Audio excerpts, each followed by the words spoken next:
No, bawal yan to reveal a bank account, even piso lang yan, or 1 billion. Ano mo ba yan? You make it public here? Hindi mo ba alam that I could charge you for that alone? That single statement, I can send you to prison. I guarantee you. Hindi mo ba alam yan? News, asawa ni BP Sara, pananagutin ang mga kongresista. Naku po, patay tayo dyan.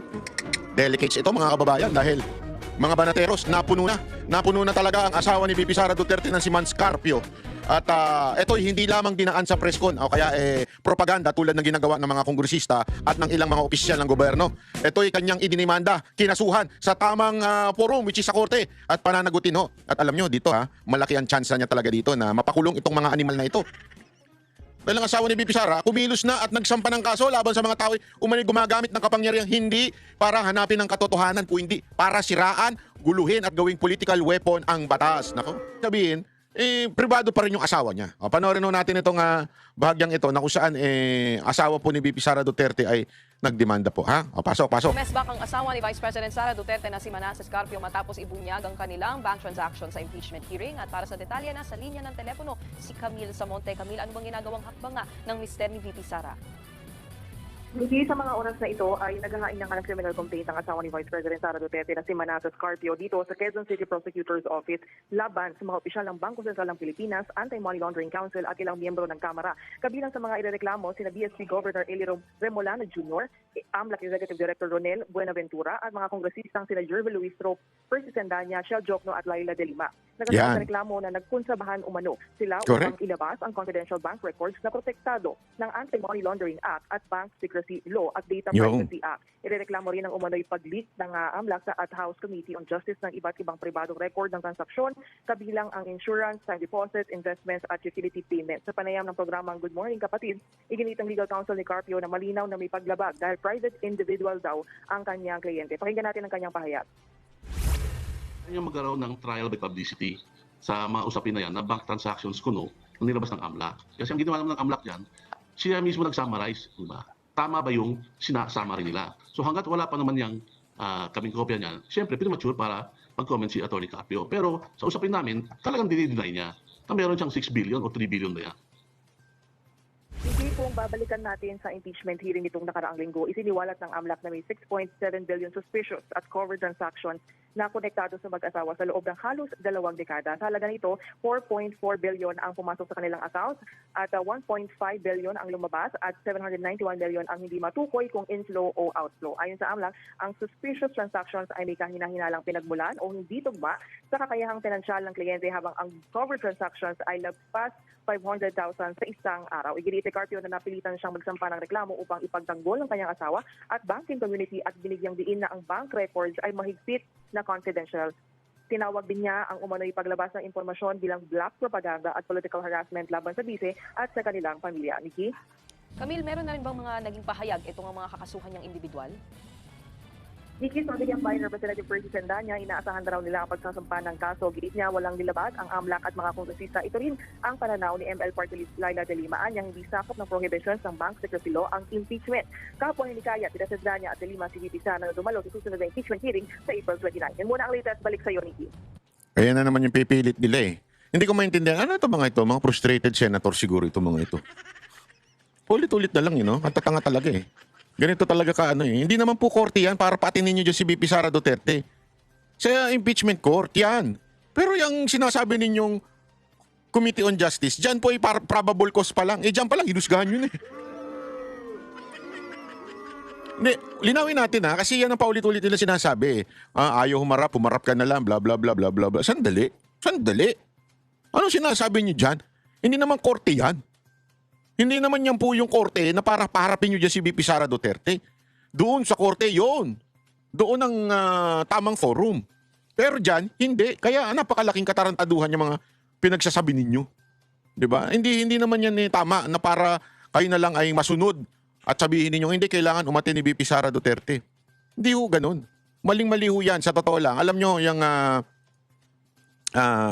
inaano ninyo kay BP Sara na ganyan na kesyo takot si BP Sara umarap sa hindi ko kasi ganun yun.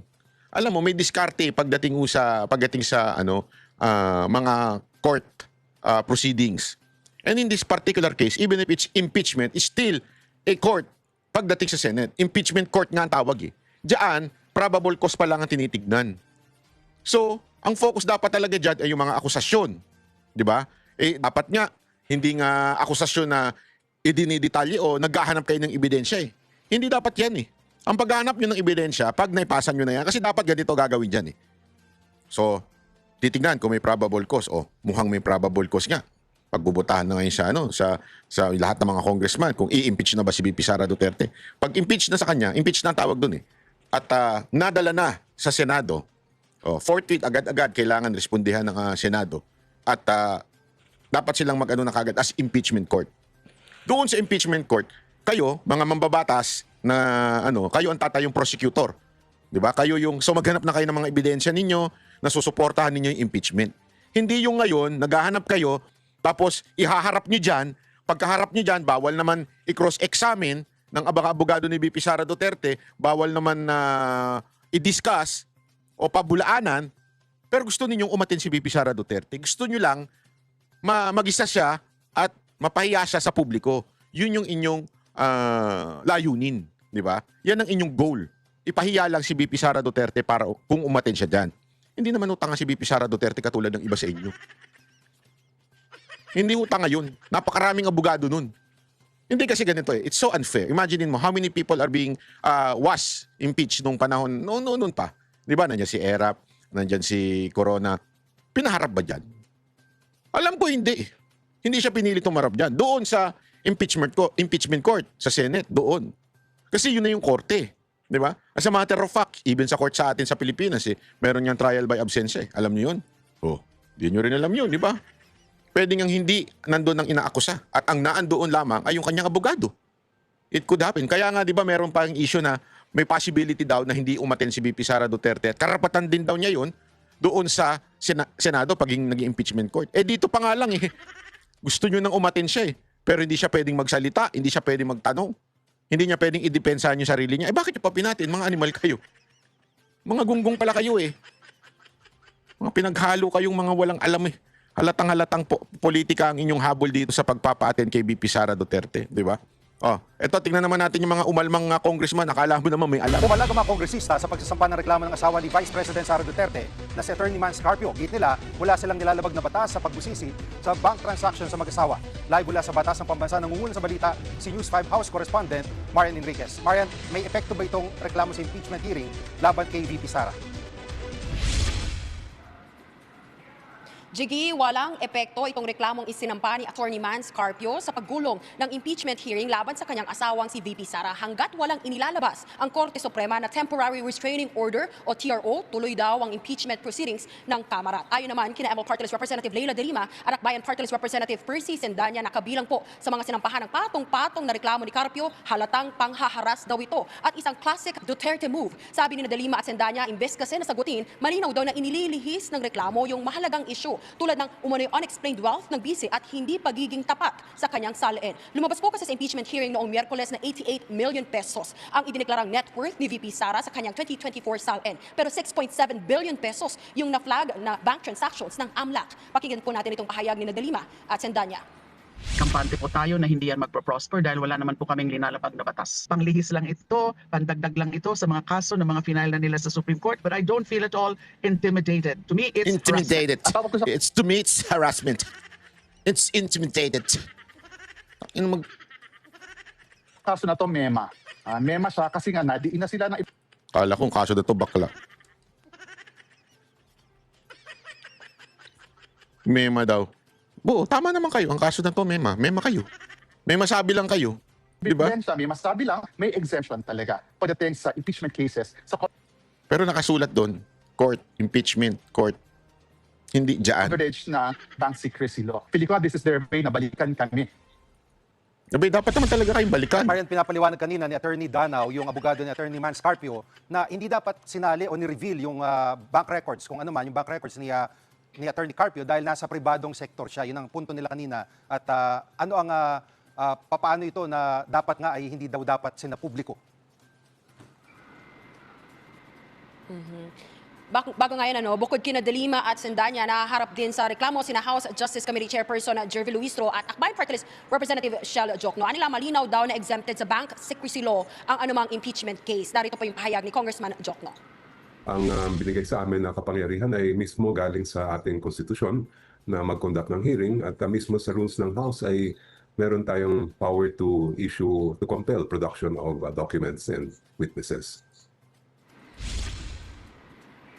Jiggy, ayon pa nga kay Congressman Jokno at Congresswoman De Lima, bagamat si VP Sara lamang impeachable official, pero asawa po niya si Attorney Mans Carpio. Ibig po sabihin, conjugal po yung kanila pong mga pag-aari, kaya dapat daw po tignan din yung kanyang mga ari-arian. At sabi pa nga ni Luistro, nakasaad po sa bank secrecy law na ang impeachment ay hindi saklaw ang confidentiality of bank deposits. Dagdag pa niya, tila pag-amin ng sinampang reklamo na totoo yung AMLAC reports. Nakatuon daw po kasi itong demanda sa teknikalidad ng paglalabas ng dokumento at hindi po pinabubulaanan yung nilalaman ng AMLAC reports. Nanindigan din si Luistro na naayon sa konstitusyon at mga patakaran sa Kamara ang pagtalakay sa report ng AMLAC lalo na sa usapin ng impeachment. Jiggy. At may sagot na ba yung AMLAC o BSP dito sa reklamo ni Attorney Carpio?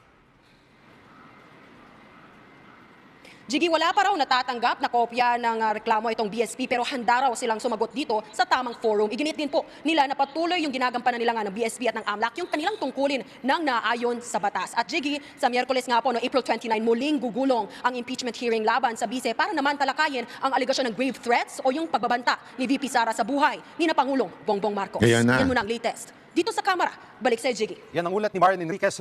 Siyempre, kailangan na naman nilang dagdagan. Una, yung kay Madriaga, palpak. Etong pangalawa, palpak na naman yung kasi napahiya sila doon sa sinasabi nilang total amount ng pera ni VP Sara Duterte 6.7. Ang linaw po, kung talagang may alam ka at kung matalino ka at bukas ang isipan mo, hindi po ito total amount. This is a total transaction. Transaction po ito, hindi po ito amount ng pera ni VP Sara Duterte. So diyan pa lang, napahiya na sila ngayon, eto na. Yung pangatlo na, syempre hindi sila papayag, talo sila palagi Ano na 2-0 na panalo si VP Sara Duterte. Ngayon, kailangan nilang palagan pa. So anong gagawin nila? Eto na yun. Papasok na ngayon dito yung di umanong pagbabanta daw ni VP Sara Duterte. Alam mo, matindi ito Alam mo kung bakit? Kahit yung NBI director, alam mo, yung NBI director ngayon, siya yung bagong Tory. Yung gagawin ng lahat para pumaldo. Hindi ako nagsabi ng paldo. Yung asawa ni Tory nagsabi ng paldo. Di ba? Gagawin ang lahat para pumaldo. Di ba? Ganun ka rin ba, director, itong director Bitter? Bitter to kasi nawala sa PDP to kaya ngayon, tila naghahanap sila ng issue tungkol dito kay VP Sara Duterte at issue na nga ito yung pagsasampa daw ng NBI tungkol dito sa banta daw ni VP Sara Duterte sa press con. Yan yung bago ngayon Kaya nga ako natatawa, sabi ko wala na talaga sa hulog itong si Director Matibag. Eto, sandali hinahanap ko, hindi ko lang makita. Pero nandito yan nakakasuhan niya ng anong tawag dito? Threat. Itong ito mate. It's a threat to the president. May paganong-ganon pa ito Talagang akala mo totoo yung sinasabi niya alam mo, nagugulat nga ako dito kasi akala ko noon pinakamalala na ay si Torre na wineponize yung kapulisan natin para manggipit ng mga kalaban. Ito ngayon si Matibag naman itong NBI director. Ito, wait lang Ba't di ko na-download to? Animal to Ito. Wait lang. Ayan da-download ko lang ng mabilis. Mabilis lang naman po ito. Huwag ko kayo magagalit Habang dina-download ko, mabilis lang. Wala pa itong 5 minuto. Maaari po ba mag-subscribe na kayo? Kasi kanina pinag-uusapan doon sa debate ni Libayan at ni pangalan nito yung yung attorney din naliligo. Sabi niya kasi ang mga bayaran daw tayo mga Duterte supporter o mga troll o kaya yung mga vlogger. Ako, hindi ako naniniwala dyan. Saan kukuha ng pera? Wala na nga pera. Ang laki-laki na nga ng gastos. Kung alam nyo lang kung papaano na nakakakuha ng panggastos ang mga Duterte. Marami na nga daw, sabi, binibenta na nila dahil sa matinding mga kailangan nila, pang abogado, pangpunta sa ibang bansa, kasi dinadalaw nila yung kanilang ama. So, talagang wala ng pera, tapos magbabayad pa sila. Hindi, ewan ko kasi, kaya nga alam mo, mga kababayan, ako na-appreciate ko yung mga nagsusubscribe dito, lalong-lalo na yung mga nagpapamember, dahil kayo ang dahilan kung bakit nabubuhay ang aking channel. Maraming salamat sa inyong panonood. Pero sabi daw nila, itong mga pinaglalabanan kanina, yung nasabi ni Palsis na parang marami daw tayong troll, marami daw troll ang mga Duterte na binabayaran para atakihin siya. Hindi. Alam mo, sarap mo kasing atakihin, pikong ka kasi. Kanina, pikon na pikon siya eh. Alam niyo naman ako, di ba? Nakalaban ko yan si Libayan. Actually, si Libayan, peke din yan. Huwag kayo maniniwala ng Duterte supporter yan. Peke din yan, ha? Ano lang yan, cloud chaser lang yan si Libayan. Nasa katunayan nga, yung sinabi niya noon na hindi daw siya makikipagdebate sa... Kaya ayaw niya makipagdebate sa akin dahil daw hindi siya daw nakikipagdebate sa hindi abogado. Tapos sinamon niya patatay ko, di ba? Naalala niyo noon, si Libayan yun. Oh. Pero ngayon, nakipagdebate siya sa isang si Chris. Yung isa pang bugok na vlogger-vloggera ng mga pinklawan, yung Chris Tana, ilang beses na rin nating sinuplak at binanatan dito sa channel natin. Yeah? Oh, yun lang ang kaya niyang debatiin eh. Oh, akala niya sabi, hindi, abogado lang ako nakikipagdebate. Ba't ka nakipagdebate dun? Oh, dun pa lang, talo ka na. Ibig sabihin, atras bayag ka sa akin nun. Yung hindi ka kasi papasa sa mga kalukuhan mo eh. Yung mga logic mong wala sa lugar, hindi ka papasa. Kaya ka umurong nun sa akin. Yun ang totoo nun. Ngayon baka sabihin niya, hindi ngayon tayo magdebate. Hindi na, talo ka na eh. Talo ka na eh. Ba't pa ka makikipagdebate sa'yo? Napatunayan ko na sinungaling ka. Dahil doon sa pagdedebate mo sa isang hindi naman abogado. Sinungaling ka. Sabi mo nun, makikipagdebate ka lang sa abogado. Oh. Napatunayan ko na sinungaling ngayon. Sinungaling ka. Kaya wag niyong iba dyan, natutuwa kasi sinusuportahan ng mga Duterte. Hindi sinusuportahan yan ng mga Duterte. Ganyan lang yan. Cloud chaser yan. Kaya tuwan-tuwa ako nung pinanunod ko si Libayan tsaka si Palsis kanina na naglalaban doon sa debate. Pareho silang ungas eh. Di ba? Pareho silang ungas. Akala mo galing-galingan pero pare-pareho naman mga walang alam. Hindi, they use terms. Magagaling sila sa terminology kasi abogado sila. Siyempre, alam nila yung mga terminology. Pero yung logic nila, logic ng pantanga eh. Pero okay lang, ganun talaga buhay eh. O ito, panoorin natin ito ha. Kasi tila may pagbabanta dito ang NBI na naman. Laban kay Vice President Sara Duterte. Sa pagdinig, inaasahang harap ang National Bureau of Investigation o NBI. Kaugnay ng isinasagawa nilang investigasyon sa ginawa umanong pagbabanta ng pangalawang Pangulo sa buhay ni Pangulong Ferdinand Marcos Jr., First Lady Lisa Araneta Marcos at dating House Speaker Martin Romualdez. Ayon kay NBI Director Atty. Melvin Matibag, nananatiling seryoso ang usapin sa kabila ng nauna ng pagtanggi ng Vice Presidente sa mga paratang. We continuing investigation, hinahanap pa rin natin what we know, ito sabihin namin, sa findings namin, that is something na ginawa niya, not spur of the moment na parang sasabihin na ano lang siya, metaphor lang siya, verbally lang, that is planned actually. So alam namin na meron talagang kinausap but we want to find out who is that person. May mga hawak na nila silang ebidensya sa ginawang pagbabanta ni VP Sara na kanilang ipepresenta sa Kamara. Inimbestigahan po yan, including po yung mga, yung digital po, yung mga pronouncement po na nasa social media, tinignan po yan. And alam naman na po natin that there was a case filed by NBI before the National Prosecution Service of the DOJ. Ako, tanong lang ako sa inyo, sino sa tingin nyo mas abusado? Itong si Director Matibag ng NBI o si Torre nun? Sige nga po, paki-comment nga po dyan, sino ang mas abusado sa kanilang dalawa na ginagamit sa politika ang kanilang katungkulan? Si Matibag o si Torre? Kasi iniisip ko talaga pareho talaga sila eh wait lang po So that will cover testimony and we will also bring the documents at saka video recordings na pina-authenticate po sa National Bureau of Investigation. Samantala, iniimbestigahan din ng NBI ang isang lalaki na nagkomento sa live broadcast ng Radyo Telebisyon Malacanang o RTBM habang nasa isang public event si Pangulong Marcos Jr. Ayon sa ahensya, may tuturing na aktwal na banta ang naturang pahayag dahil naganap ito habang nasa labas at expose ang Pangulo. Dapat umanong mahuli ang nasabing individual para malaman kung ano ang kanyang motibo sa kanyang naging komento. Habang nagla-live si President, kaya actual yung threat. Kasi nasa labas ng Presidente. Expose siya. That is an event. And you say, barilin mo. May wait yun. Kasi nasa labas si Presidente. It's different kung nag-post ka ng of course, it's still a threat. Pero this one, nasa labas ng Presidente, doing his job, his day-to-day job as the President, tapos magpo-post ka ng barilin mo. What if one lunatic na badli ko na nga to. Sabi, barilin eh. Di ba? So hindi yung threat order? It looks like a threat and an order at the same time. Di ba? Hindi natin alam sinong kausap din itong tao na to. That's why we are after him.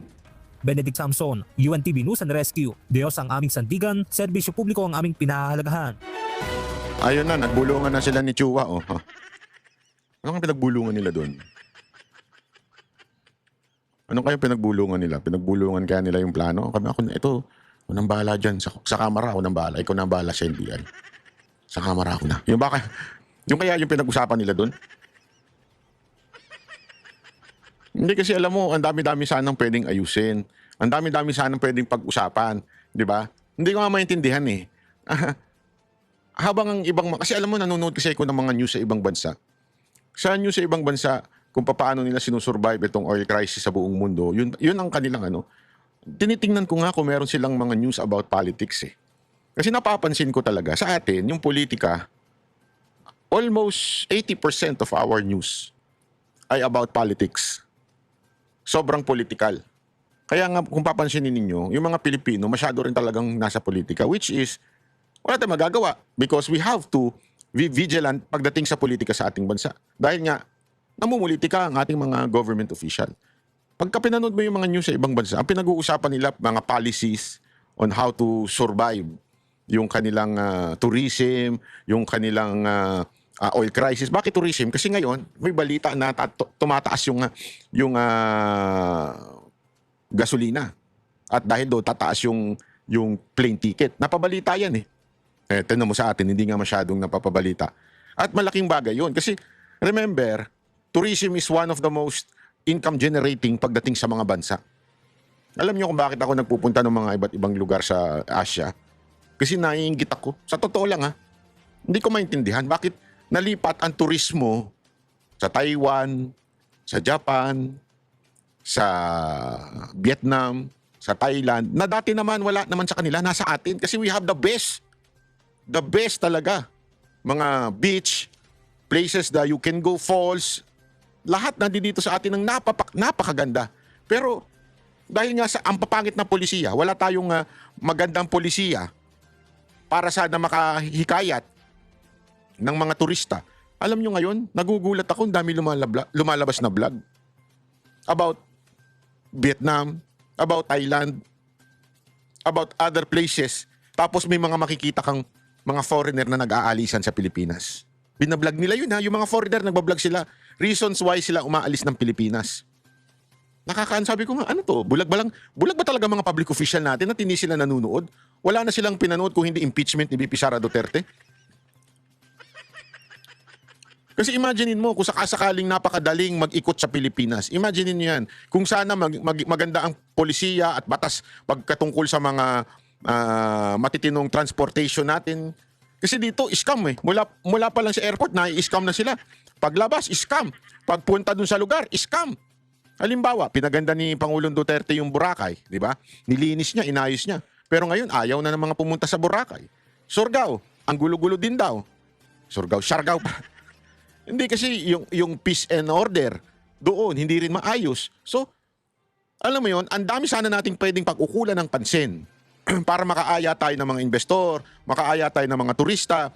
Dahil napakaganda, we are gifted nation with how many islands, di ba, in the Philippines. And yet, alam mo yun, ito bigyan ko kayo ng sample. Sa ibang bansa, lalo na sa Europa, sa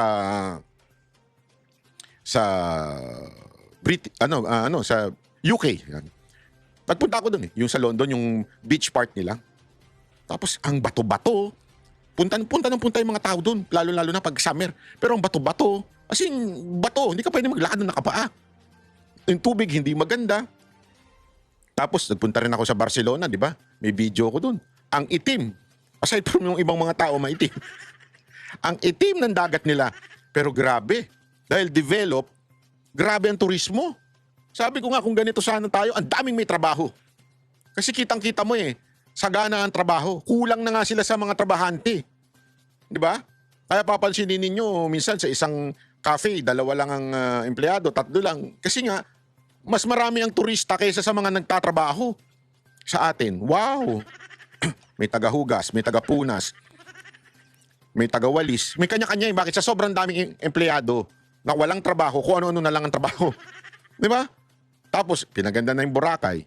Kaya lang, ayun, makikita mo yung mga oportunistang mga Pilipino na sana inaayos na lang ng gobyerno, lalo na local government. Pero hindi rin. Bakit? Ang focus, impeachment. Yung pera sa napunta, ayun, nasa maleta, napunta sa mga pinuno.